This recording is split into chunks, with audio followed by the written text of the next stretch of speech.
Welcome to 22 News. I'm Jay Diore. I'm Taylor Alfred. I'm Amani Linda. I'm Helena Jahed.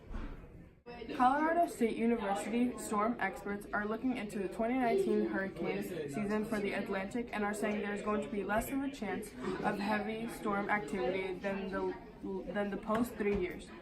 Storm experts Phil Clausbetch and Michael Bell came up with 5 possible turnouts for the 2019 hurricane season. Here are the 5 possible outcomes: a 10% chance of 14 to 17 named storms, 9 to 11 hurricanes, and 4 to 5 major hurricanes. A 25% chance of 12 to 5 named storms, 6 to 8 hurricanes, and 2 to 3 major hurricanes. A 20% chance of 8 to 11 named storms, 3 to 5 hurricanes, 1 to 2 major hurricanes, a 30% chance of the same range of storms as outcome number 3, but different climate factors. Lastly, a 15% probability of 5 to 7 named storms, 2 to 3 hurricanes with between 0 to 1 and 1 major hurricane. Philip Clausbetch stated on Twitter, "When the first formal forecast will be released, but as of now, this is all the information they have." Closer to home, a spine-chilling murder story has shocked all of Boston on February 28th. Jesse Correa, only 23 years old, was found murdered in the back of Louis Coleman's Nissan Altima. The search for Correa started on Tuesday morning when Correa's father told the Boston Police Department that Correa went out to celebrate her birthday Saturday night with her 2 female friends. She was found dead on February 28, 2019. Investigators found Correa's body in the back of Coleman's truck in a suitcase inside a black plastic bag inside of a sofa cushion cover. It is said that Correa passed away from blunt force trauma and strangulation. Unfortunately, Correa left her 2-year-old daughter and other members of her family. Our prayers and condolences go to her family and loved ones. In the meantime, Coleman is awaiting trial and will be brought back to Boston, where he will face a judge on a date that is to be determined. Sacramento police officers face no criminal charges for fatally shooting Stephen Clark. Almost a year after Clark's death, who was killed by 2 Sacramento police officers while unarmed in his grandmother's backyard, District Attorney Anne Marie Scudbridge announced that the officers will be facing no criminal charges.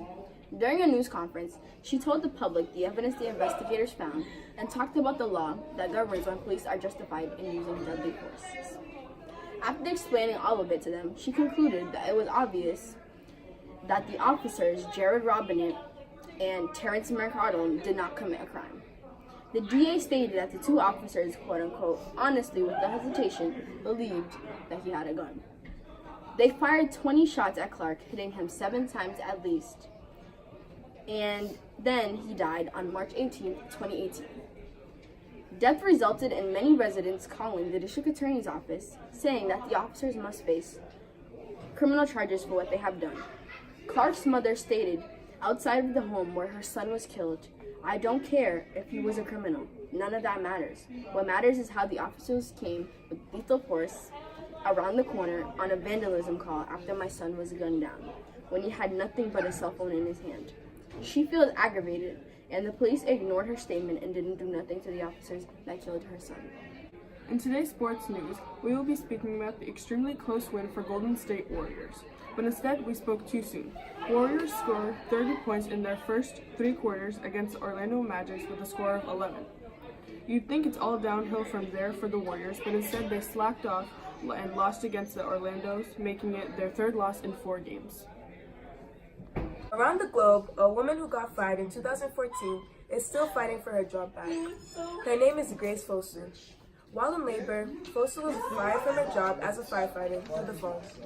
Apparently in Ghana, being pregnant during your first 3 years of employment, you are not allowed to have children because of the strenuous work of a firefighter. Since then, Fosu has filed a lawsuit in 2017 against the company.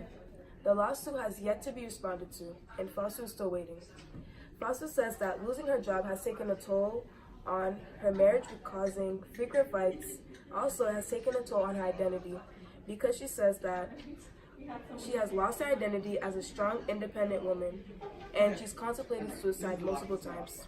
As of now, she is awaiting trial and justice for her case and her job back so she can go back to helping her family pay their bills. Good morning. Last Friday, a group of girls organized a Women's March protest around the school to support Women's History Month. Here I have Moriana, and she's here to tell us more about it. So, what is the message that you wanted to send to students about Friday? So Women's Day is to celebrate the women's achievements throughout history all around the world. Women are still not getting equal pay, there are lower proportions of women to men in government positions, and women's education is still being withheld all around the globe. So this significant day is a call to action for everyone to push forward gender equality. Thank you for listening to 22 News, and we'll see you at 6 o'clock.